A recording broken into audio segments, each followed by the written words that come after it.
इस सिवान की जनता का, इस महाराजगंज की जनता का, जो भारत के प्रथम राष्ट्रपति डॉक्टर राजेंद्र प्रसाद का ये धरती है। और यहाँ पर आज तक एक विश्वविद्यालय तक नहीं बना। ये बिहार वासियों के लिए, ये महाराजगंज वासियों के लिए, ये सिवान के लिए मत लीजिए, क्योंकि कहने वाला आदमी बोला है कि भगवान डरते हैं भक्ति से और सरकार डरती है शक्ति से, और नीतीश द्विवेदी का शक्ति है आप लोग। जब आप लोग का साथ होगा तो मैं आप लोग से वादा दिलाता हूँ, ये मैं जितना भी भाई पेन के जगह पे कुछ और पकड़े हैं आप में, ये नहीं पकड़ेंगे। मैं आप लोग देखिए, इस देश के, इस लोकतंत्र के चौथे स्तंभ मीडिया बंधुओं का मैं धन्यवाद करता हूँ, हार्दिक अभिनंदन वंदन करता हूँ कि आप लोग अपना कीमती समय निकाल करके और इस महाराजगंज की जनता के दुख दर्द को पूरे देश स्तर पर, पूरे प्रदेश स्तर पर सुनाने का कार्य करने जा रहे हैं। सुख दुख में गुजारा कौन करता है? कोई मौसम हो सुख दुख में गुजारा कौन करता है? परिंदों के तरफ सब कुछ गंवारा कौन करता है? महाराजगंज का राग तो बाद में देखेंगे ये नीतीश द्विवेदी, पहले मुझे ये देखना है कि महाराजगंज को फूक देने का इशारा कौन। चलो एक सवाल होगा। देखिए, सच्चाई तो ये है कि आज महाराजगंज में मुझे राजनीतिक यात्रा करते हुए आज 1709 दिन हो गया, और जब मैं पहली बार राजनीति करने महाराजगंज में जब उतरा था तो उस समय मेरे माइंड में कुछ विजन था महाराजगंज को लेके, और ये विजन मेरा देवतुल्य जनता का था। सबसे मेरे महाराजगंज में पहला विजन ये था कि हमारे यहाँ वर्षों से, कई वर्षों से लग रहा है, आज हमारे यहाँ आज मान लीजिए कि 103 वर्ष से हमारे यहाँ महामानव मौनी हुआ का मेला लगता है, और उस मेला को राजकीय या राष्ट्रीय कोई सम्मान नहीं मिला था। और वो मेला ऐसा होता है कि मुझे नहीं लगता है कि पूरे बिहार में इस ढंग से और इतना जोश और जुनून से मेला को पूरा समाज के लोग एक साथ मिल के मनाए। तो मैं बोला कि क्यों नहीं, ये मेला तो राजकीय या राष्ट्रीय लायक है। तो मैं पहली बार इसके लिए आवाज उठाया, और सच्चाई तो ये यहाँ का धन्यवाद मैं देना चाहूंगा हमारे जितने भी देवतुल्य जनता है, जिनके हिम्मत से यहाँ का जो भी प्रतिनिधि है, प्रतिनिधि लोग ने मेला को राजकीय घोषित कर दिया। और मेरा 3-4 मुद्दा है, जिसमें से 4 मुद्दा में से एक मुद्दा मेरा उसी दिन क्लियर हो गया जिस दिन महामानव मौनी को राजकीय सम्मान दे दिया गया। फिर उसके बाद मेरा जो मुद्दा हुआ, क्योंकि जब मैं यही महाराजगंज से 12वीं से मैं पढ़ाई किया हूँ, और जब मैं 12वीं की पढ़ाई करने के बाद ना चाहते हुए अपने क्षेत्र, अपने समाज, अपने घर परिवार को छोड़ के मुझे उच्च शिक्षा के लिए अन्य राज्य में जाना पड़ा, ना चाहते हुए। जब मैं वहां गया अन्य राज्य में शिक्षा के लिए, तो भाई साहब मैं आप लोग को बताऊं, 20 दिन तक मुझे मन नहीं लग रहा था कि मैं कहाँ आ गया हूँ, सबको छोड़ के। मुझे लग रहा था कि मेरा कुछ गुजर गया है, तो मुझे बहुत दुख हुआ। फिर मैं पढ़ाई लिखाई अपने हिसाब से जब मैं किया, फिर पढ़ाई लिखाई करने के बाद मैं सोचा कि आखिर में हमारे यहाँ 3 जिला में 80 लाख से ज्यादा आबादी है, लेकिन एक वो सिर्फ मात्र यूनिवर्सिटी है। अगर आप बताइए, वो भी जो यूनिवर्सिटी है, जो विश्वविद्यालय है, वो भी विश्वविद्यालय में टाइम से सेशन नहीं होता है। एक 3 साल का सेशन का 6 साल 7 साल लगता है, और हमारे युवा भाई का करियर खराब होता है। तो मैं कुछ ऐसा क्यों नहीं करूं, क्यों नहीं यूनिवर्सिटी हो। फिर मैं सोचा कि यूनिवर्सिटी बनाता कौन है, यूनिवर्सिटी कौन बनवा सकता है। तब मुझे मालूम चला कि देश में लोकतांत्रिक देश है, चाहे नली का विकास हो, चाहे बड़ा से बड़ा देश का विकास हो, तो वो विकास मात्र एक ही आदमी करता है, जिसका नाम है नेता। मैं उसी दिन सोच लिया कि मैं महाराजगंज के आवाज बनूंगा, मैं महाराजगंज के हक का बात करूंगा, और मैं महाराजगंज का जो भी 3-4 मुद्दा है, जो जल्द से जल्द हमारे युवाओं के लिए, हमारे माँ बहन के लिए, हमारे चाचा चाची के लिए, सबके लिए ये सही हो। तब मैं इसीलिए मैं राजनीतिक फील्ड में आया। जब मैं राजनीतिक फील्ड में आया, आज मान लीजिए कि आप सभी लोग को मालूम है, क्योंकि मैं जो भी यात्रा करता हूँ उसमें आप लोग का अहम भूमिका और सहयोग सपोर्ट मेरे पे रहता है। विशेष करके मैं आप लोग को बता दूं कि आप लोग देश के चौथा स्तंभ है, और आप लोग हमारे हर कार्यक्रम में 4 चांद लगाने के लिए आते हैं। सच्चाई ये है कि आपको अच्छा से पता है कि जून महीना में हम लोग एक यात्रा चालू किए थे, जिस यात्रा का नाम था जन आशीर्वाद यात्रा। उस यात्रा में लगभग मैंने 15 दिन तक सभा किए, 50 से अधिक सभा किए, और 1 लाख से अधिक लोगों से मैं रूबरू हुआ। मैं डायरेक्ट मिला, सीधा 1 लाख से अधिक लोगों से मैं क्षेत्र में मिला। जब मैं ये 15 दिन में 50 सभा भी कर लिया, 1 लाख लोगों से भी मिल लिया, फिर भी मैं अपने क्षेत्र के सभी लोगों से आज सभी जगह में नहीं पहुंच पाया। फिर मैं और मेरी टीम ने मंथन किया कि आखिर में कुछ ऐसा किया जाए कि सबसे मिला जाए, कम से कम मिला तो जाए। तो फिर हम लोग ने गंभीरता से एक और यात्रा का हम लोग प्लानिंग किए, जिसमें आप ही लोग को बुला के हमने कॉन्फ्रेंस करके फिर बताया, जिस यात्रा का नाम था नव निर्माण यात्रा। वो कोई साधारण यात्रा नहीं था, वो यात्रा भले ही 10 दिन का था, लेकिन उस यात्रा में मैंने 135 किलोमीटर का यात्रा तय किया था, दूरी तय किया था। और उस यात्रा में आप सभी लोग को अच्छा से मालूम है कि उस यात्रा में मैं अपने 10 दिन घर नहीं गया, मैं अपना देवतुल्य जनता के यहाँ रहा। जो मुझे खाने को मिला मैं खाया, जहां मुझे सोने को मिला मैं सोया, मैं अपना रहा। जब मैं ये भी 10 दिन का यात्रा किया, इसमें भी मैं 75,000 प्लस लोगों से मैं मिला, लेकिन फिर भी मैं महाराज का पूरा कोना कोना नहीं ला पाया।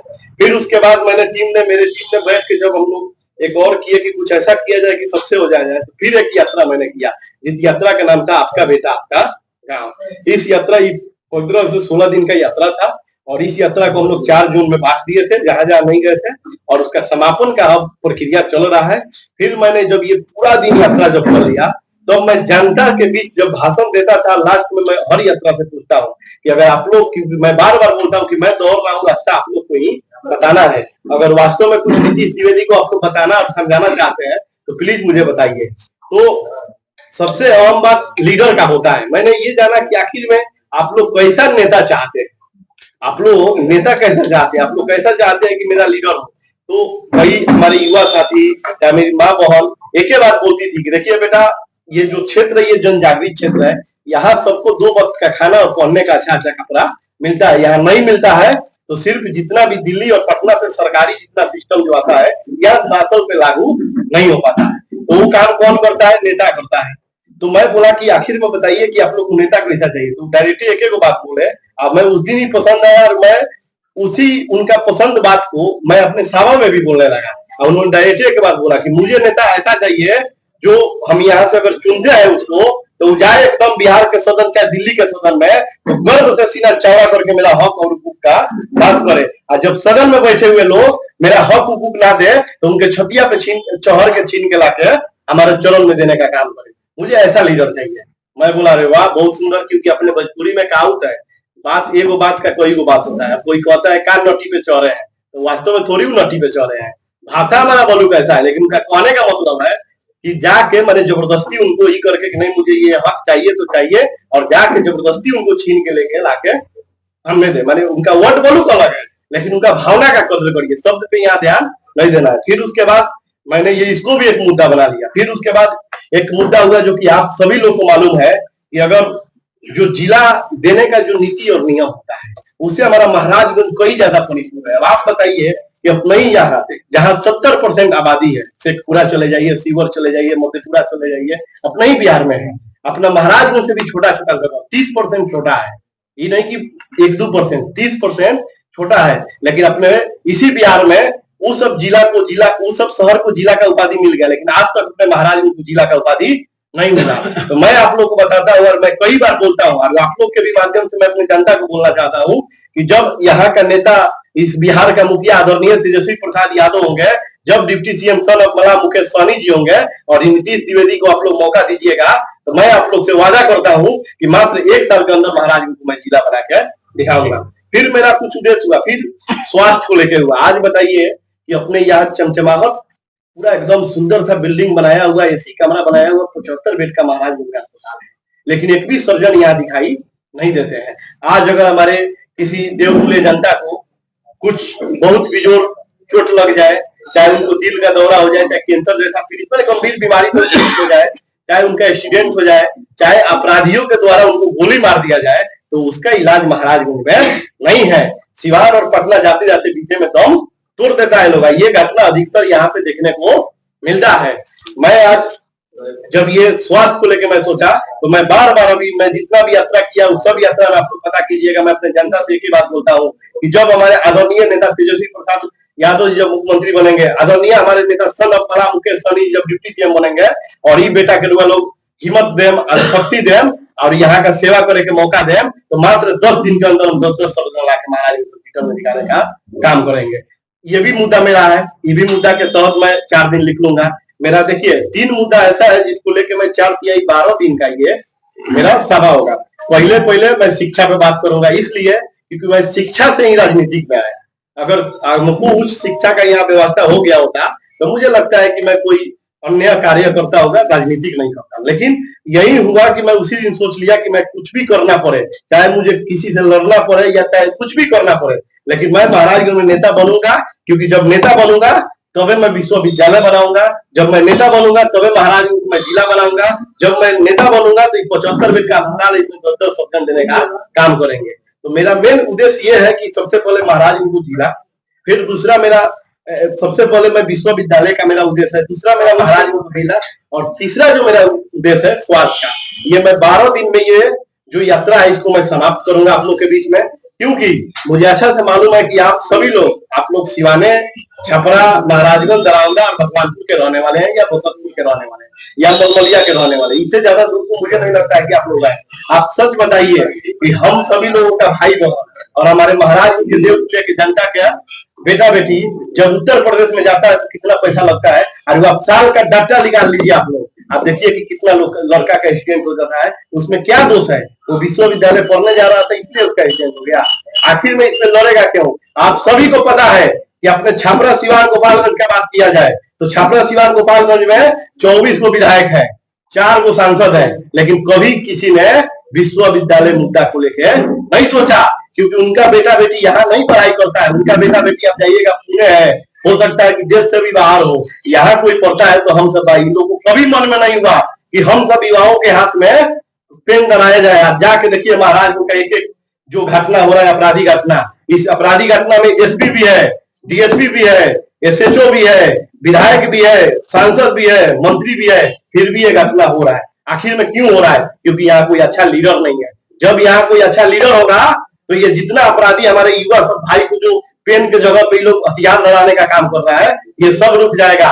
मैं अपने महाराजगंज की जनता से मैं यही हाथ जोड़ से अपील करता हूँ कि आप लोग टेंशन मत लीजिए। क्योंकि कहने वाला आदमी बोला है कि भगवान डरते हैं भक्ति से और सरकार डरती है शक्ति से, और नीतीश द्विवेदी का शक्ति है आप लोग। जब आप लोग का साथ होगा तो मैं आप लोग से वादा दिलाता हूँ, ये जितना भी भाई पेन के जगह पे कुछ और पकड़े हैं हाथ में, ये नहीं पकड़ेंगे। मैं आप लोग देखिए हमारे देश के चौथा स्तंभ है। आप लोग को आज तक मालूम है कि अपना सिवान की जो भी राजनीति की ये सारी चीज देखते जा रहे हैं, यहाँ पे उस चीज का बात किया जाएगा। मैं उस सब चीज से बहुत ऊपर उठ के मैं इंसानियत का बात करता हूँ। मैं सिर्फ ये चाहता हूँ कि हमारा महाराजगंज खुशहाल महाराजगंज बने। हमारा सालों कमिश्री डॉक्टर राजेंद्र बाबू जयप्रकाश नारायण जी का जो पहचान है इसको धरातल तक एकदम चलते रहे, ताकि इतिहास में बच्चों को पढ़ाया जाए कि हमारे जयप्रकाश नारायण जी भी ऐसा थे, हमारे डॉक्टर राजेंद्र बाबू जी ऐसा थे। आज पढ़ाया जाए कि हमारे आदरणीय लालू प्रसाद यादव जी ऐसा थे, आज हमारे डॉक्टर मोहम्मद साहबुद्दीन साहब ऐसा थे। ये लोग लड़ने के लिए जानते हैं, ये लोग विधायक मंत्री सांसद नहीं था, ये लोग लड़ाई किया। आज देख लीजिए कि अगर गोपालगंज के सामने अगर लड़ना जब चाहा तो गोपालगंज के शान को क्या बोला गया कि ये गरीबों का, दलितों का मसीहा है, उनको सामाजिक न्यायालय के प्रतीक जनता बोलती है। आज मोहम्मद डॉक्टर साहबुद्दीन साहब लड़ना चाहे तो उनको बोला जाता है, मैं बोलता हूँ कि आत्मबल के, उनके जैसा मुझे आत्मबल चाहिए। क्योंकि वो अपने जनता के लिए आंख में आंख अधिकारी से बतियाना है, चाहे उसके लिए कुछ भी पार करना पड़ता था वो पार कर देते थे। आज आपको भी पता है कि अगर कोई लोक नायक जयप्रकाश नारायण का है तो वो भी अपना सारण के धरती के थे। आज अगर कोई देशवंत डॉक्टर राजेंद्र बाबू तो वो भी अपने सारण के धरती है। ऐसा ऐसा महान हस्ती का नाम हम लोग मिटाते जा रहे हैं। इस पे हम लोग गंभीर मुद्दा से काम करना है। और मेरा मानना यही है, ये जो मेरा यात्रा चालू हो रहा है, ये यात्रा कल से मेरा चालू होगा। और इस यात्रा में मैं आप लोग को बता दूं कुछ महत्वपूर्ण बात। इस यात्रा में सबसे पहला बात ये रहेगा कि मैं करीब करीब 50,000 लोगों से सिग्नेचर करवाऊंगा। ये मांग को लेकर 50,000 हर मुद्दा पे, चाहे विश्वविद्यालय का मुद्दा हो, चाहे महाराजगंज जिला बनाने का मुद्दा हो, चाहे महाराजगंज में स्वास्थ्य के संबंधी मुद्दा हो, ये सब पर मैं 50,000 मैं लोगों से साइन करवाऊंगा। और ये साइन करवाने के बाद मैं जाके राज्यपाल से टाइम लेकर और मैं उनको मिल के उनको सौंपूंगा कि अगर हमारा महाराजगंज अगर ये तीनों चीज में अगर कमी है तो आप इसको बोलिए, और अगर है तो इसको क्यों नहीं बढ़ रहा है इसके बारे में आप मुझे बताइए। एक और बात आप लोग को बता दूं, महत्वपूर्ण बात, क्योंकि देखिए कहना तो नहीं चाहिए, सच्चाई ये है कि यहाँ के जो भी प्रतिनिधि है कुछ करना नहीं चाहते। अगर वो कुछ करना चाहते ना तो वो जितना भी उल जुलूल इधर उधर का बात है सब कुछ बात छोड़ के मुद्दा पे आते हैं। आखिर में यहाँ जो क्या नहीं हुआ एक लीडर कर सकता है। आपको अच्छा से मालूम है कि हमारे जो पार्टी है विकासशील इंसान पार्टी, इस पार्टी के मुखिया है आदरणीय सन ऑफ मलाम मुकेश सहनी जी। वो कंटिन्यू संघर्ष करके मैं उनसे प्रभावित होकर ही उनके पार्टी में ज्वाइन किया कि सोचिए कि वह इंसान का मानसिक कितना अच्छा है। तो अगर पार्टी भी बनाया तो उसका नाम रखा विकासशील इंसान पार्टी। वो यही सोचा कि मैं इंसान को विकासशील करूंगा, और आज वही सोच का समझिए कि आज वही है कि आज इतना ऊपर वो चले गए हैं, अपना रास्ता वहां तक ले बना लिया है। आज हमारे आदरणीय नेता सन ऑफ मलाम मुकेश सहनी जी, जब मैं नया पार्टी ज्वाइन किया, आज जब मैं उनके साथ 2-4 सभा अटेंड किया अन्य डिस्ट्रिक्ट में, तो जितने भी दबे कुचले अति पिछड़ा लोग यहाँ रहते थे, वहां मात्र एक ही बात हम एगो देते थे कि आप लोग एक रोटी कम खाइए लेकिन अपने बच्चे को जरूर पढ़ाइए, क्योंकि कहने वाला आदमी बोला है कि शिक्षा हो शेरनी का दूध है, जो जितना पिएगा उतना हारेगा। और मेरा मानना है, और लास्ट में मैं यही कहूंगा कि जो हमारे महाराजगंज के लिए कुछ करना नहीं चाहते हैं, जो अपने महाराजगंज को बिगाड़ना चाहते हैं, तो उनके लिए मैं यही कहूंगा कि कोई मौसम हो सुख दुख में गुजारा कौन करता है, कोई मौसम हो सुख दुख में गुजारा कौन करता है, परिंदों के तरफ सब कुछ गंवारा कौन करता है। महाराजगंज का राज को तो बाद में देखेंगे ये नीतीश द्विवेदी, पहले मुझे ये देखना है कि महाराजगंज को फूक देने का इशारा करें। चले, एक सवाल होगा नीतीश जी, ये तमाम बातें अपनी जगह पर हैं, इनका महत्व अपनी जगह पर है, लेकिन महाराजगंज में आप ही के गठबंधन के नेता हैं, वो उनके बारे में कहा जा रहा है कि उनको टिकट मिलेगा। ये तमाम चीजें तो आप तभी कर पाएंगे जब आपको टिकट मिलेगा। अभी तो मछली पानी में है, आपको टिकट मिल भी सकता है, नहीं भी मिल सकता है। देखिए, सच्चाई आपको एक बात मालूम होगा, इस समाज और इस दुनिया में मात्र 2 ही मालिक होते हैं। एक ऊपर वाला जो मालिक होते हैं, जो आपको 70 साल, 80 साल, 90 साल, 100 साल या 120 साल आपको लीज पे जीने के लिए भेजते हैं। ये कर्म भूमि पे जाओ, इस कर्म भूमि पे कर्म करके तुम फिर वापस आओ। यहाँ रुकना किसी को नहीं है, हिटलर नहीं रुका, दूसरा कौन रुकेगा, रुकना नहीं है। और एक मालिक होता है हमारा देव तुल्य जनता, जो अगर आपको चाह दे तो आपको आशीर्वाद देके 5 साल के लिए सदन में भेजती है, वो भी कर्मे करने के लिए भेजती है, ना कि शासन करने के लिए, सेवा करने के लिए। और वो लीज पर आपको 5 साल के लिए देती है कि आप जाइए, आप हमारा जाके सेवा करिए। अब मैं बार बार कहता हूँ कि मेरा मालिक मात्र 2 है। रही बात, तो मैं अपने नेताजी के बारे में आप बता दूंगा, चाहे जितने भी हमारे महागठबंधन परिवार के जो शीर्ष नेतृत्व करता है, तो आप भी सुने होंगे भाई साहब कि आदरणीय तेजस्वी प्रसाद यादव जी महागठबंधन के अध्यक्ष हैं। उन्होंने एक बात साफ और सीधा बोला था, और वो बात ये बोला था कि जिसका अपना 10-15 हजार जनाधार रहेगा, जो वास्तव में उस लायक होगा, उसी को मैं टिकट दूंगा, चाहे वो किसी का भी हो। मुझे ये माने उनको भेदभाव ऐसे देखना उठना वाला बात नहीं है। और जब मान लीजिए कि मेरा शीर्ष नेतृत्व जो मेरा लीडर लग रहा है, जब मैं अपने लीडर से मिल के आया, जब मेरा लीडर सारी चीजें, तो मुझे तो विश्वास भी तो करना पड़ेगा ना, आपको पेशेंस भी तो रखना पड़ेगा, धैर्य भी तो रखना पड़ेगा। रिजल्ट अभी सामने आएगा। अन्यथा की स्थिति देखिए, अन्यथा मैं उसी समय मानता हूँ, मैं बोला ना कि जब मैं पढ़ाई करता था तभी मैं चाह दिया कि मैं विश्वविद्यालय बनाऊंगा, नेता बन गया। मेरे पिताजी नेता थे, निर्दलीय लड़ेंगे। आज तक ले कोई सारण जिला में कोई नीतीश, मेरा बात सुन लीजिए, आज तक ले कोई सारण जिला में कोई बोल देगा कि नीतीश द्विवेदी जी 1 घंटा के लिए किसी का झंडा उठाए होंगे? नहीं बोल सकता है, कभी नहीं बोल सकता है। तो अगर आपका सोच सही है तो आपका साथ भी अच्छा मिलेगा। अब मैं तो अपने जनता पर विश्वास करता हूँ, और मेरा जनता का आशीर्वाद मिल चुका है। जनता मेरा एक ही को बात कहती है जो आप कह रहे हैं, जाइए ना नेताजी टिकटवा लेके आइए, लेकिन मैं जानता हूँ कि ओरिजिनल जो लड़ाई है वो हमारा जनता का है। और मैं तन मन धन से परिपूर्ण हूँ, मेरे अंदर जोश है, जुनून है। और आप सभी लोगों से एक बार हाथ जोड़ से रिक्वेस्ट करना चाहता हूँ कि आप लोग बस अपना साथ दीजिए कि नीतीश द्विवेदी जी आ सकते। अच्छा, योगी जी बैठे हुए हैं, सब लोग का ध्यान इन्हीं की तरफ है, हमारे दर्शकों का, यहाँ के लोगों का। देखिए, सच्चाई तो जान लीजिए कि इनको मैं अवधेश जी, इनका पूरा शुभ नाम हुआ, अवधेश जी को मैं अपने दिल के गहराइयों से बहुत बहुत धन्यवाद और इनको मैं प्रणाम करता हूँ। ये रहने वाले उत्तर प्रदेश के हैं, ये कार्य करते हैं एक सरकारी कर्मचारी का। लेकिन जब इन्होंने पटना में सुना, मंत्री जी के आवास पर गए थे, जब इन्होंने सुना कि मैं विश्वविद्यालय का आवाज उठाने जा रहा हूँ, मैं विश्वविद्यालय का कॉन्फ्रेंस करने जा रहा हूँ, तो ये बोले ये विश्वविद्यालय का कॉन्फ्रेंस में नीतीश जी मैं भी चलूंगा, चाहे मैं उत्तर प्रदेश से हूँ। आज जबकि कल इनसे मुलाकात हुआ पार्टी कार्यालय में, कल जब इनसे मुलाकात हुआ, यही मुझे बोले कि नीतीश जी आपको बहुत बहुत धन्यवाद, आप एक बार मेरे गाँव आइए। हमने क्या बात है, आपका रील मेरा सब लड़का गाँव का दिखता है, देवरिया में पूरा देखता है सब। अच्छा है, पहले इधर आइए, गुलदस्ता से हम लोग का फोटो, फिर उसके बाद सब लोग करता है। तो इनको मैं धन्यवाद कि अगर एक आदमी कुछ करना चाहता है, तो मान लीजिए मुझे क्या चाहिए, आप धन दे सकते हैं, शक्ति दे सकते हैं, जो ये उन्होंने देने का कार्य किया है। मैं इनको महाराज की धरती पे इनको अभिनंदन करता हूँ। और बाकी सब जो भी पूछना है हमारी योगी जी आशीर्वाद योगी इस देश के, इस लोकतंत्र के चौथे स्तंभ मीडिया बंधुओं का मैं धन्यवाद करता हूँ, हार्दिक अभिनंदन वंदन करता हूँ कि आप लोग अपना कीमती समय निकाल करके और इस महाराजगंज की जनता के दुख दर्द को पूरे देश स्तर पर, पूरे प्रदेश स्तर पर सुनाने का कार्य करने जा रहे हैं। मैं आपको अपना संक्षिप्त में परिचय देना चाहता हूं।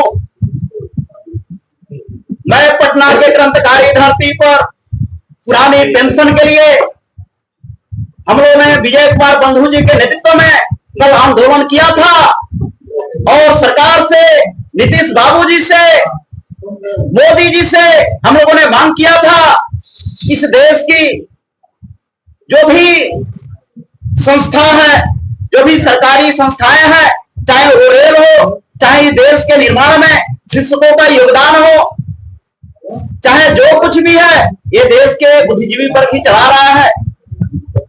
और उसी के उपरांत हमारे बड़े भाई नितेश द्विवेदी जी का पटना में अचानक से मुलाकात हो जाती है और इन्होंने अपने विचारों को हमारे साथ साझा करने का कार्य किया। मैं आपको अवगत कराना चाहता हूं कि मैं उत्तर प्रदेश से आया हूं, न तो मैं इनका वोटर हूं और न ही सपोर्टर हूं, बल्कि इनके विचारों से प्रभावित होकर के जिस तरीके से आज बिहार की जो दशा है, आप चाहे शिक्षा की बात करिए, रोजगार की बात करिए, स्वास्थ्य की बात करिए, पूरे देश में सबसे निचले पायदान पर है। और इन्होंने कसम खाई है कि इस महाराजगंज की जनता को हमें शिक्षा देना है, हमें स्वास्थ्य की व्यवस्था करनी है, हमें इनको स्वरोजगार की सृजन करनी है। और इसी के उद्देश्य से इन्होंने मुझे सादर आमंत्रित किया कि आपका, मैं चाहता हूं कि इस महाराजगंज की जनता को जो वास्तविक पीड़ा है, जो दर्द है, आज लगातार इस सीमावर्ती उत्तर प्रदेश के जो महाराजगंज है, यहाँ से तमाम हमारे बहन बेटियां, तमाम हमारे भाई अपने शिक्षा दीक्षा के लिए हमारे उत्तर प्रदेश में आते हैं, वहां से अपने स्नातक प्रस्नातक की डिग्रियां लेते हैं और उनसे पूछा जाता है कि भाई क्या बात है, आप लोग बिहार से उत्तर प्रदेश में क्यों आते हैं? उनका मात्र एक ही कहना रहता है कि जहां हमारा 3 वर्षीय शिक्षा को 4 सालों में, 5 सालों में, 6 सालों में पूरा करने का कार्य किया जाता है, वहीं उत्तर प्रदेश में हम लोग आसानी से समय से अपनी डिग्री प्राप्त कर लेते हैं। और ये दुर्भाग्य है इस सीवान की जनता का, इस महाराजगंज की जनता का, जो भारत के प्रथम राष्ट्रपति डॉक्टर राजेंद्र प्रसाद का ये धरती है और यहाँ पर आज तक एक विश्वविद्यालय तक नहीं बना। ये बिहार वासियों के लिए, ये महाराजगंज वासियों के लिए, ये सीवान के लिए दुर्भाग्य है। मैं धन्यवाद करता हूँ बड़े भाई नितेश द्विवेदी जी का, इन्होंने जात धर्म से ऊपर उठ करके और आपके वास्तविक विकास के लिए, आपकी वास्तविक शिक्षा के लिए, आपकी वास्तविक स्वास्थ्य के लिए ये कदम उठाया है। मैं नहीं कहता हूं कि आप नितेश द्विवेदी जी को वोट दीजिए या इनको वोट मत दीजिए, लेकिन मैं महाराजगंज के जनता से एक बार निवेदन करूंगा, जो आपके बच्चों के भविष्य के लिए, जो आपके बच्चों के भविष्य के लिए और उनके स्वास्थ्य के लिए चिंता करता हो, ऐसे लोगों को सदन में भेजने की जरूरत है। हम देखते हैं हमारे बिहार वासीगण उत्तर प्रदेश में भी लोग जात, धर्म, मजहब, क्षेत्र, भाषा के आधार पर अपने प्रतिनिधियों को भेजने का कार्य करते हैं। जो रसूखदार होते हैं, जिन पर 10 से 15 मुकदमे होते हैं, उनको भेजने का कार्य करते हैं। लेकिन मुझे नहीं लगता है नितेश द्विवेदी जी का जो स्वभाव है, जो इनकी विनम्रता है, आज तक एक भी मुकदमे हुए होंगे? मैं पूछना चाहता हूँ आप पर कितने मुकदमे हैं? तो आप देख सकते हैं ऐसे प्रत्याशियों को सदन में भेजने की जरूरत है, जो आपकी हक और अधिकार की लड़ाई को इस सरकार से, इस अपने सदन से सीना चौड़ा करके आपकी हक और अधिकार की लड़ाई को लड़ सकता है, ऐसे लोगों को सदन भेजने की जरूरत है। बाकी यहाँ की जनता ही आने वाले समय में अपना अगर जनादेश प्राप्त करती है तो मैं नितेश बाबू से भी निवेदन करूंगा, क्योंकि यह महाराजगंज की जनता आपके जैसे तमाम प्रतिनिधियों को सदन में भेज करके और अपने आप को ठगा हुआ महसूस कर रही है। लेकिन मैं आशा करता हूं कि अगर इस महाराजगंज की जनता आप पर विश्वास जताती है, आपको सदन में भेजने की कार्य करती है, आप उनके उम्मीदों पर खड़े उतरेंगे, अपने वादों को पूरा करेंगे। अन्यथा यही जनता आपको पंचवर्षी के बाद से इस सदन से, इस कुर्सी से उखाड़ फेंकेगी। आपको भी कोई संदेह नहीं होनी चाहिए। धन्यवाद।